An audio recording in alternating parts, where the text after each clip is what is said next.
మీ business ఏదైనా మీ ఊర్లో promotion చేయాలంటే అది సుమన్ టీవీతోనే సాధ్యం. ఇప్పుడే సంప్రదించండి.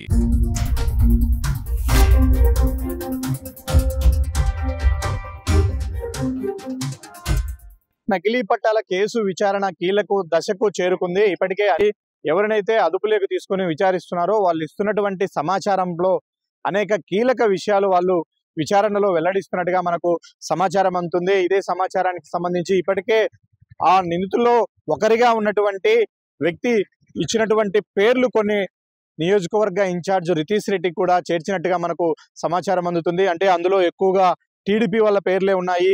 తన దగ్గర ఎవరెవరు నాయకులు ఏ సర్వే నెంబర్లో ఎప్పుడెప్పుడు పట్టాలు తీసుకున్నారు, తన చేత తయారు చేపించుకున్నారనే విషయాలు నకిలీ పట్టాల కేసులో కీలక విచారణ ఎదుర్కొంటున్నటువంటి కీలక వ్యక్తి దగ్గర నుంచే ఈ సమాచారం అంతా కూడా టీడీపీ పార్టీ కార్యాలయానికి కూడా చేరినట్టుగా సమాచారం అందుతుంది.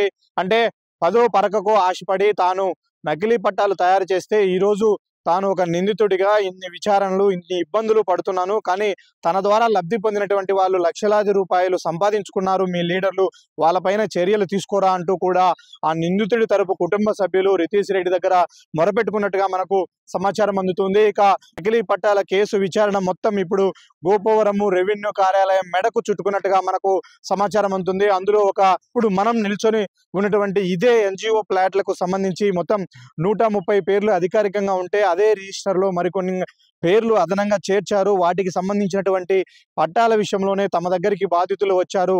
ఆ పేర్లు చేర్చడంలో రెవెన్యూ అధికారుల పాత్ర కీలకంగా ఉంది. అందులో ఒక విఆర్ఓ కీలక పాత్ర పోషించాడు అంటూ ఇప్పుడు విచారణ ఎదుర్కొంటున్నటువంటి వారు చెప్తున్నటువంటి సమాచారం మేరకు ఇప్పటికే గోపవరం ఎంఆర్ఓతో పాటు ఒక విఆర్ఓను కూడా డిఎస్పీ పిలిచి విచారించినట్టుగా మనకు సమాచారం అందుతూ ఉంది. ఇక మరోవైపున ఎవరైతే విచారణ ఎదుర్కొంటున్నారో వాళ్ళు టీడీపీ నియోజకవర్గ ఇన్ఛార్జ్ రితీష్ రెడ్డికి ఇచ్చినటువంటి లిస్ట్ లో చాలా కీలక నేతల పేర్లున్నాయి. అందులో ఇప్పుడు టీడీపీలో క్రియాశీలకంగా బద్వేలు మున్సిపాలిటీలో అలాగే రితీష్ రెడ్డి చుట్టూ ఉన్నటువంటి వాళ్ళే 3 కీలక నేతల పేర్లున్నాయి. వాళ్ళు ఏ సర్వే నెంబర్లో ఎన్ని పట్టాలు తీసుకున్నారన్న పూర్తి వివరాలు ఉన్నాయి. అలాగే మరో 3 ప్రైవేట్ స్కూల్స్ అధినేతల పేర్లు కూడా అందులో ఉన్నాయి.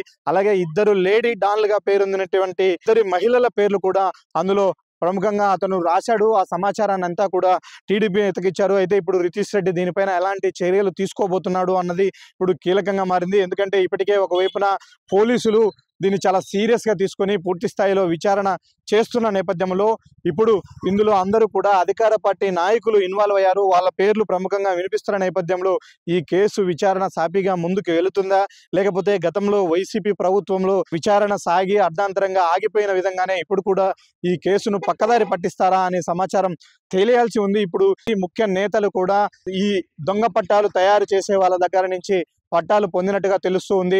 దానికి సంబంధించి సుమన్ టీవీ కొన్ని సర్వే నెంబర్లను కూడా క్రాస్ చెక్ చేసుకోవడం జరిగింది. ఎవరైతే టీడీపీ పార్టీ కార్యాలయానికి ఇచ్చినటువంటి సమాచారంలో ఇచ్చినటువంటి మెన్షన్ చేసినటువంటి సర్వే నెంబర్లు ఎక్కడున్నాయి, నిజంగానే అక్కడ ఫేక్ పట్టాల ప్రచారం ఉందా, ఎవరైనా ఫేక్ పట్టాలతో ఆక్యుపేషన్కి వెళ్ళారా అన్న విషయాలను కూడా ఆ సర్వే నెంబర్లను నిర్ధారించుకోవడం జరిగింది. ఆ సర్వే నెంబర్లు క్రాస్ చెక్ చేసినప్పుడు ఖచ్చితంగా 2-3 సర్వే నెంబర్లు టాలీ అయ్యాయి. అంటే ఇప్పుడు విచారణ ఎదుర్కొంటున్నటువంటి నిందితులు ఇస్తున్నటువంటి సమాచారం చాలా ఎగ్జాక్ట్ గా ఉంది. దీన్ని పోలీసులు పూర్తి స్థాయిలో పరిగణలోకి తీసుకొని విచారిస్తే మాత్రం చాలా మంది టీడీపీ నేతలు లోపలికి వెళ్లే అవకాశాలు చాలా స్పష్టంగా కనిపిస్తున్నాయి.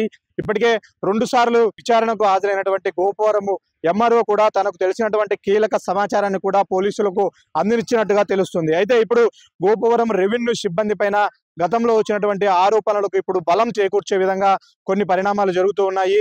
గతంలో తమ దగ్గర అసలు రికార్డులే లేవు, అన్ని రికార్డులు కూడా కోర్టుకు సబ్మిట్ చేశాం, కేవలము స్కానర్డ్ కాపీస్ మాత్రమే ఉన్నాయని చెప్పినటువంటి గోపవరం రెవెన్యూ సిబ్బంది తాజాగా 2-3 రోజుల క్రితం తమ కార్యాలయంలో ఉన్నటువంటి అది కూడా ఎన్జిఓ ప్లాట్స్ కు సంబంధించినటువంటి 3 రికార్డులను ఆర్డీఓ ఆఫీస్ లో వారికి వారుగా సబ్మిట్ చేసినట్టుగా కూడా సమాచారం ఉంటుంది.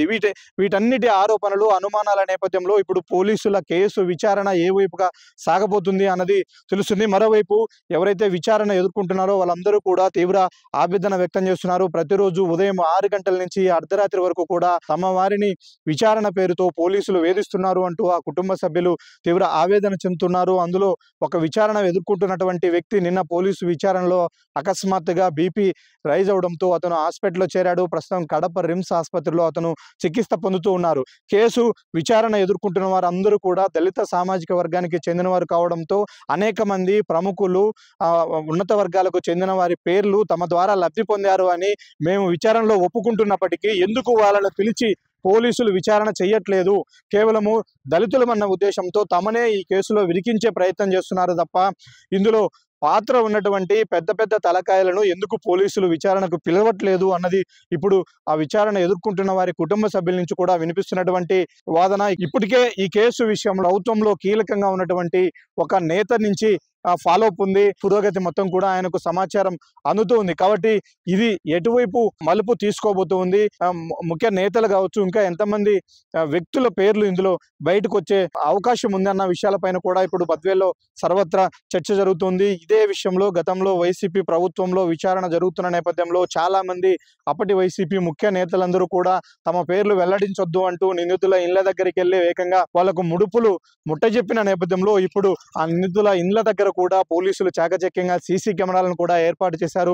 వాళ్ళ ఇళ్ల దగ్గరికి, వాళ్ళ కుటుంబ సభ్యుల దగ్గరికి ఎవరు వెళ్తున్నారు, ఎవరు కలుస్తున్నారు అనే దానిపైన కూడా పోలీసులు పూర్తి స్థాయిలో నిఘా పెట్టినట్టుగా మనకు సమాచారం అందుతుంది.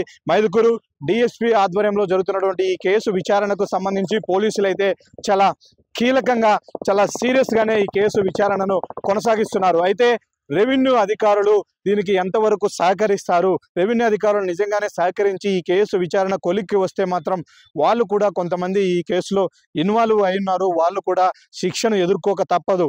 అలాగే ఇప్పుడు టీడీపీ రితీష్ రెడ్డికి చేరినటువంటి లిస్టుకు సంబంధించి ఎలాంటి ఆదేశాలు రాబోతూ ఉన్నాయి, ఆ లిస్టును తొక్కిపెట్టే ప్రయత్నం చేస్తారా, లేకపోతే ఆ లిస్టులో ఉన్న వారందరిపైన పారదర్శకంగా విచారణ జరపండి అని ఆదేశిస్తారా అన్నది కూడా కీలకంగా మారింది. ఆ లిస్టును ఎక్స్క్లూజివ్గా సుమన్ టీవీ సంపాదించింది. దాన్ని సుమన్ టీవీ స్క్రీన్ పైన మనం డిస్ప్లే చేసే ప్రయత్నం చేస్తున్నాము. ఆ పేర్లన్నీ కూడా మనం వెల్లడించట్లేదు, ఎందుకంటే కేసు విచారణ దశలో ఉంది కాబట్టి కేసుకు సంబంధించి ఇన్వాల్వ్మెంట్ ఉన్నటువంటి అధికారులు కానీ అలాగే సంబంధించినటువంటి వ్యక్తుల పేర్లు వెల్లడించట్లేదు. కేసు కొలిక్కి రావాలంటే మాత్రం ఖచ్చితంగా నిందితులు ఇచ్చినటువంటి సమాచారాన్ని పూర్తి స్థాయిలో పోలీసులు విచారించాలి, వాళ్ళను క్రాస్ చెక్ చేసుకోవాలి, నిజంగానే జరిగిందా లేదా అన్నది నిర్ధారించుకోవాల్సినటువంటి అవసరం కనిపిస్తుంది. ఎందుకంటే గతంలో వైసీపీ ప్రభుత్వంలో కేసు విచారణ జరిగినప్పుడు కూడా అప్పుడు ఏదైతే నిందితులు విషయాలను వెల్లడించారో అవన్నీ కూడా పోలీసులు కోర్టుకు సబ్మిట్ చేసినటువంటి ఛార్జ్ షీట్లో వాళ్ళు మెన్షన్ చేసినటువంటి ముఖ్య నేతల పేర్లన్నీ కూడా ఛార్జ్ షీట్లో మెన్షన్ చేయడం జరిగింది. ఇప్పుడు ఈ కేసుకు సంబంధించి పోలీసులు ఎప్పుడు నిందితులను కోర్టులో ప్రవేశపెట్టబోతున్నారు, దానికి సంబంధించి ఛార్జ్ షీట్లో ఎవరెవరు పేర్లు చేర్చబోతున్నారు అన్నది కూడా ఆసక్తికరంగా మారింది. వీడియో జర్నలిస్ట్ సాగర్తో సుదర్శన్ రెడ్డి, సుమన్ టీవీ, కడప.